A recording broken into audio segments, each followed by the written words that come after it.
السلام علیکم جی، میں ہوں اسد عباس اور آپ دیکھ رہے ہیں ڈی ٹیم پاکستان۔ بھارت کے سابق وزیر اعظم، 2 دفعہ کے وزیر اعظم منموہن سنگھ، سردار منموہن سنگھ کہ جن کا جمعرات کو انتقال ہوا، ان کے خاندان کا تعلق جو ہے وہ پاکستان کے ضلع چکوال سے تھا۔ خود منموہن سنگھ صاحب جو ہے وہ گاہ گاؤں میں پیدا ہوئے اور تقسیم پاکستان سے کچھ کا کہنا ہے کہ تھوڑا عرصہ پہلے اور کچھ کہتے ہیں کہ تقسیم پاکستان کے دوران ہی وہ اپنے خاندان کے ہمراہ ہجرت کر گئے تھے۔ ہم نے اپنے تئیں ایک ٹربیوٹ پیش کیا ہے منموہن سنگھ جی کو، اور ایک دی اکانومسٹ میں این ڈے مکھرجی ہیں، انہوں نے کالم لکھا ہے انگلش میں جس کا ہم نے اردو میں ترجمہ کیا ہے اور آپ کے لیے پیش کر رہے ہیں۔ منموہن سنگھ، بھارت کے خاموش اصلاح کار جنہوں نے ایک نسل کو خواب دیکھنا سکھایا۔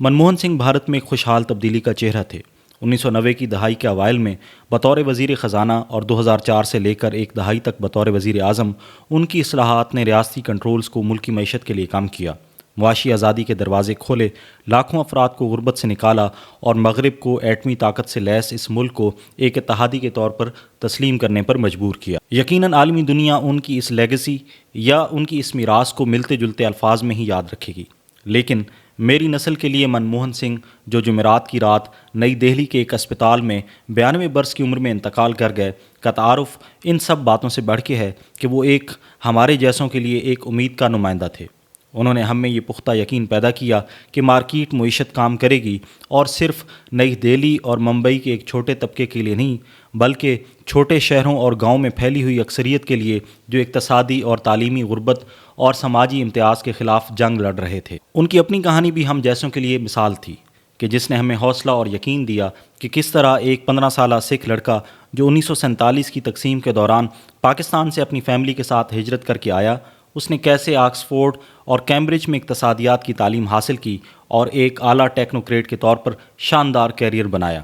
منموہن سنگھ اور ان کے ساتھیوں نے ہمیں قائل کیا کہ ایک پوسٹ سوشلسٹ دور میں مارکیٹ پر مبنی معیشت میں ہم بھی اپنے خوابوں کو یقین میں بدلنے میں آزاد ہوں گے۔ تعلیم اور محنت کے ذریعے ہماری زندگی اپنے والدین سے کہیں بہتر ہوگی اور معاشی ترقی کا سفر نیچے سے اوپر تک ہوگا۔ معاشی ترقی پر حق اب محض مراعات یافتہ طبقے کا ہی نہیں بلکہ سب کا ہوگا۔ سنگھ کا دکھایا گیا یہ خواب اور اصلاحاتی منصوبہ 1990 کی دہائیوں تک حکومتوں کے بدلنے کے باوجود اپنے راستے پر رہا، لیکن یہ وعدہ ان کے دوسرے دور اقتدار میں ٹوٹنا شروع ہوا کہ جب 2009 میں کانگریس کی قیادت میں ایک غیر مستحکم اتحادی حکومت بنی کہ جس میں ایک طرف تو حکومتی اتحادی سرمایہ کاروں نے ریاستی ملکیتی بینکوں سے قرض لے کر اس پیسے کو سوئس بینک اکاؤنٹس میں منتقل کرنا شروع کیا، تو دوسری طرف اسے ایک سیاسی اپوزیشن سے حملوں کا سامنا تھا جو سنگھ کی غیر فیصلہ کن قیادت کو بدعنوانی، بلند افراط زر،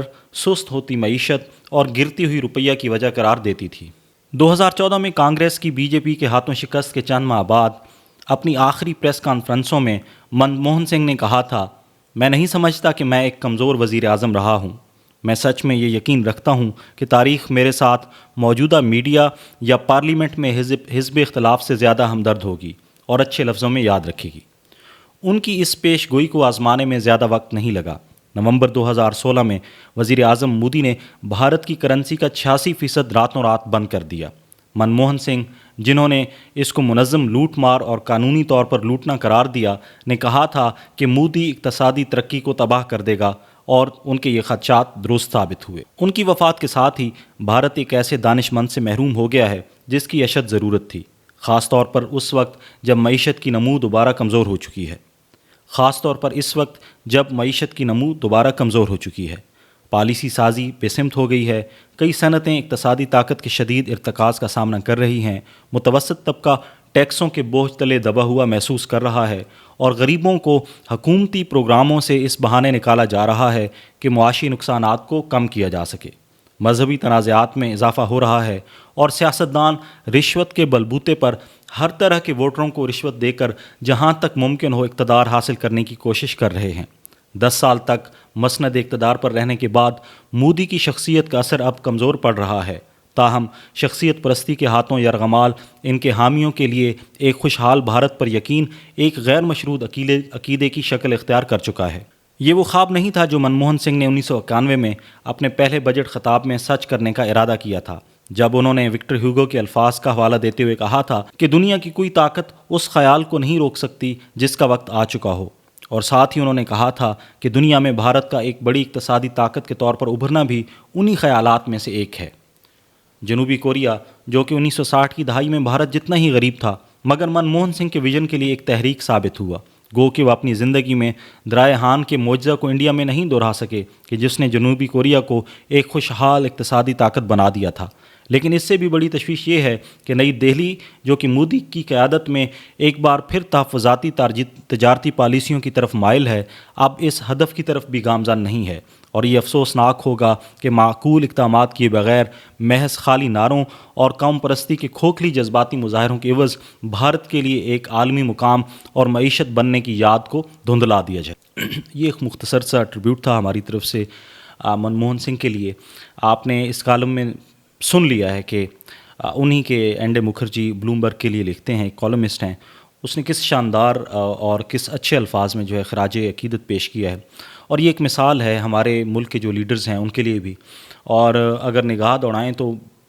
بڑی مشکلوں سے بلکہ ذہن پہ زور دینا پڑتا ہے کہ کل کو اگر ہمارے جو موجودہ حکمران ہیں ان میں سے اگر کسی کی وفات ہو جاتی ہے، اللہ تعالیٰ سب کو لمبی زندگی دے، تو کیا ہم میں سے کوئی شخص اس قابل ہوگا کہ ان کے بارے میں ایسے کچھ الفاظ لکھ سکے کہ انہوں نے پاکستان کے لیے کیا کیا، انہوں نے پاکستان کو کیا روشن مستقبل دیا، انہوں نے کون سے ایسے منصوبے کیے، کون سا ایسا ویژن تھا کہ جس کو پایا تکمیل تک پہنچایا ہے کہ کوئی کالمسٹ جو ہے، خوش آمدی کالمسٹ تو بہت سارے ہیں اور وہ ہر دور حکومت میں رہے ہیں، لیکن کوئی ایسا جینون کالمسٹ جو یہ سمجھتا ہو کہ یا کوئی ایسا انسان، ایک عام انسان جو اچھے لفظوں میں یاد کر سکے ہمارے موجودہ حکمرانوں میں سے، تو یہ ایک آئینہ ہے ہم سب کے لیے۔ اور خاص کر کے آپ نے دیکھا ہوگا کہ جس طریقے سے پروٹوکول پیش کیا گیا، اور ابھی منموہن سنگھ صاحب کو جو ہے ان کی ایک یادگار بھی کانگریس نے مطالبہ کیا تھا جس کو بی جے پی نے قبول کر لیا ہے، اور انہوں نے کہا ہے کہ جی ہم ضرور بنائیں گے منموہن سنگھ کے لیے۔ تو اس سے بڑا اعزاز کیا ہو سکتا ہے یا اعتراف ایک شخص کی خدمات کا اپنے ملک کے لیے، ایک اپوزیشن پارٹی جو ماضی میں ان کے خلاف جو ہے وہ برسر اقتدار رہی ہے، ان پہ الزامات لگاتی رہی ہے، کہتی رہی ہے کہ بھائی ان کے دور میں کرپشن تھی، یہ تھا وہ تھا،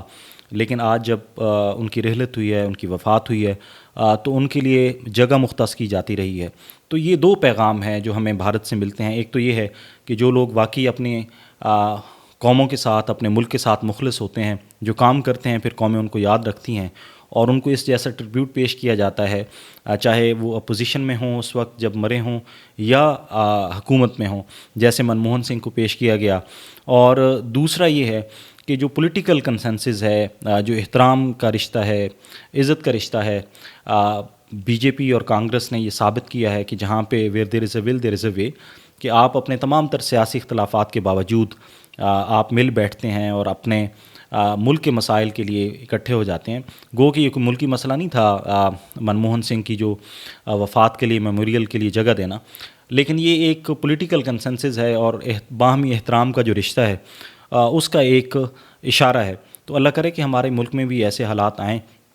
اور ہمارے جو حکمران ہیں اور خاص کر کے ہمارے جو سیاستدان ہیں وہ بھی کچھ سبق لیں اور منموہن سنگھ صاحب سے کچھ سیکھیں۔ وہ چکوال کی مٹی سے پیدا ہوئے، اور جیسے ہم نے اپنے تھمبنیل میں کہا کہ منموہن سنگھ واقعی منموہنے تھے، کیونکہ انہوں نے لاکھوں کروڑوں جو بھارتی ہیں ان کے دل بوئے ہیں، بہت سے لوگوں کو غربت سے نکالا ہے، اور ان کی اقتصادی جو آپ کہہ لیں کہ پالیسیاں تھیں، ان کا ثمر یہ ہوا کہ بھارت جو ہے وہ اس وقت دنیا کی 5ویں بڑی معیشت ہے، اور اگلے چند سالوں میں وہ دنیا کی 3ری بڑی معیشت بننے جا رہا ہے۔ تو خدا کرے کہ ہمارے جو اہل ایوان ہیں، جو ہمارے سیاستدان ہیں، ہمارے جو اہل اقتدار ہیں، ان کو منموہن سنگھ کی لیگیسی سے کچھ سیکھنے کا موقع ملے، اور وہ بھی کچھ ایسا کر جائیں کہ کل جب وہ اس دنیا سے رخصت ہوں تو ہم میں سے کوئی بیٹھا ہوا یا ہمارے بعد آنے والوں میں سے کوئی بیٹھا ہوا جو ہے ان کے بارے میں ایسے الفاظ لکھ رہا ہو۔ اپنا بہت سا خیال رکھیے گا۔ فی امان اللہ۔